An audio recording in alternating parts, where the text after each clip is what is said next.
On a quiet Christmas Eve in 1945, a fire ripped through the Sodder family home in Fayetteville, West Virginia. George and Jenny Sodder, along with 9 of their 10 children, had been celebrating the holiday, filling their modest home with laughter, holiday spirit, and the smell of freshly baked treats. But by dawn, 5 of the Sodder children had vanished without a trace, lost in a case that would haunt the family and the town for decades. Though official records deemed the children lost in the fire, the Sodders refused to believe it. Strange occurrences, chilling evidence, and sightings of the children alive led the family to suspect a darker truth behind their disappearance.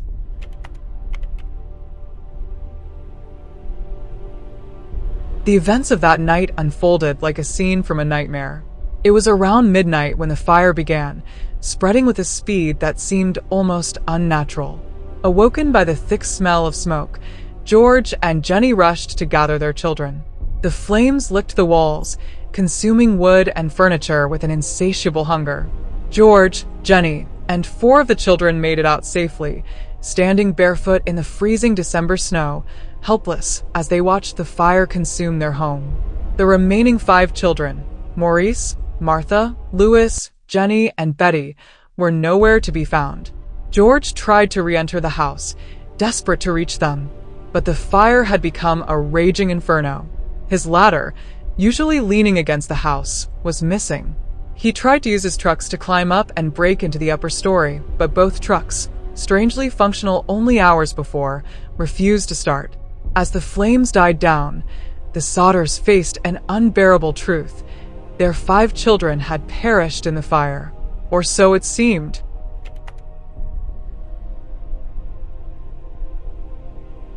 At dawn, the firefighters, who had been delayed by communication issues, arrived to sift through the smoldering ruins of the Sodder home. But their search revealed no remains, not a single bone, no fragments of teeth, nothing that would indicate the children's bodies had been consumed by the blaze.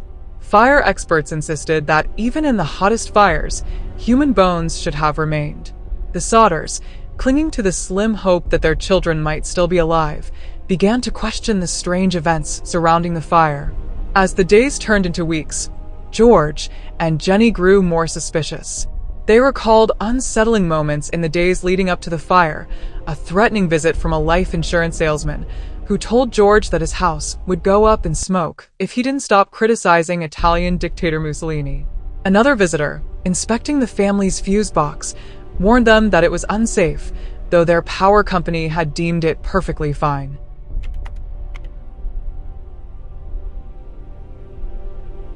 A few months after the fire, Jenny conducted her own experiment, burning animal bones to test whether they would fully disintegrate as she'd been told her children's remains had.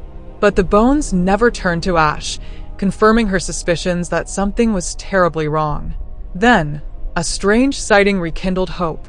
A woman in a Charleston hotel claimed she'd seen 4 of the Sodder children with 2 adults. The children, she said, were accompanied by unfamiliar men and looked frightened, but when she tried to speak to them, she was sharply cut off. The Sodders hired a private investigator, C.C. Tinsley, who unearthed even more troubling details. Tinsley learned that the local fire chief, F.J. Morris, had told a local minister that he'd found a heart in the ashes, which he later buried in a box on the property. Tinsley convinced Morris to exhume the box, only to find it contained a beef liver, a crude attempt, perhaps, to convince the family of their children's deaths. This grotesque revelation further fueled the family's suspicions of foul play.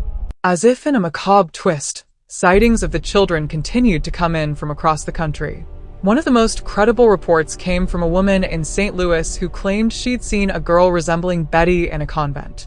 Another woman in New York City said she'd seen Louis and was so struck by the resemblance that she spoke to him. But when she questioned him, the boy's guardians hurried him away, leaving her to wonder if she'd imagined it. Every time the Sodders received one of these reports, they would make the grueling trip to investigate, only to be met with more questions than answers. The sightings, though frequent, always seemed to fall just out of reach, tantalizing them with a sliver of hope and then vanishing like a ghost.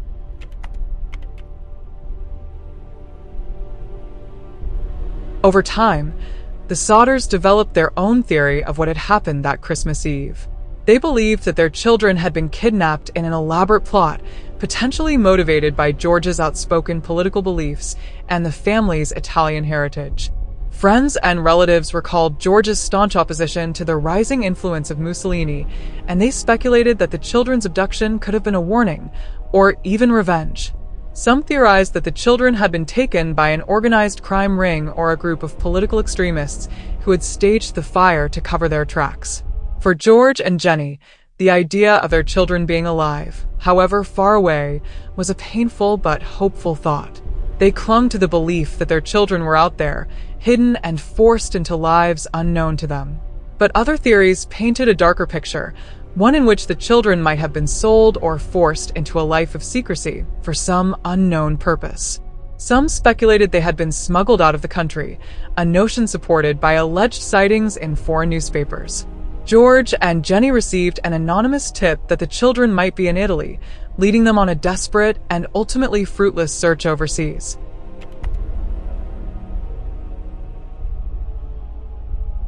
Desperate to keep their children's story alive, the Sodders erected a massive billboard along U.S. Route 19, just outside Fayetteville. It bore photographs of their missing children along with a haunting plea for information, asking anyone who knew anything to come forward. For decades, this billboard stood as a grim reminder of the Sodder family's tragedy, a plea frozen in time. The billboard read, "After 30 years, it's not too late to investigate." The sight of the children's innocent faces plastered above the winding highway became an iconic image, drawing the curiosity of passing travelers and imprinting the mystery of the Sodder children on the nation's memory. George maintained that sign until the day he died, working tirelessly to uncover the truth, even when others advised him to let it go. For him and Jenny, there was no moving on, no peace without answers.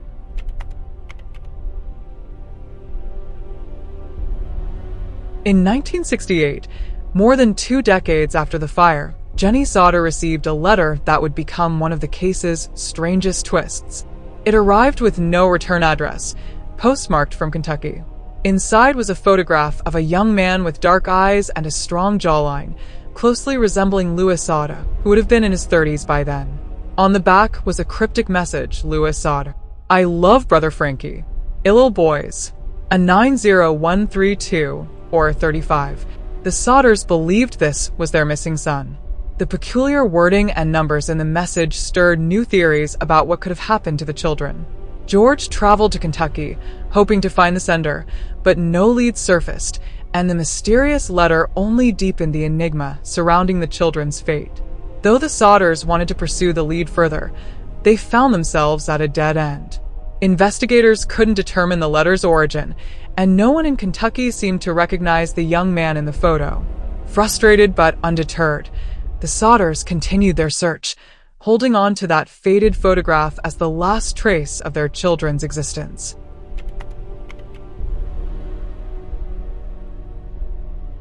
By the 1980s, George and Jenny had both passed away, their hope extinguished, but their questions left unanswered. The children's surviving siblings carried on the search, maintaining the billboard and passing down the family story to keep the memory alive. But over time, the mystery of the Sodder children faded from public consciousness, leaving only a haunting legacy and the countless what-ifs that followed. As the years passed, new generations would learn of the Sodder children, intrigued by the eerie mystery that seemed to defy explanation. Were they truly lost in that Christmas Eve fire? Or had they been spirited away, hidden in shadows, and consigned to a fate that the world would never understand?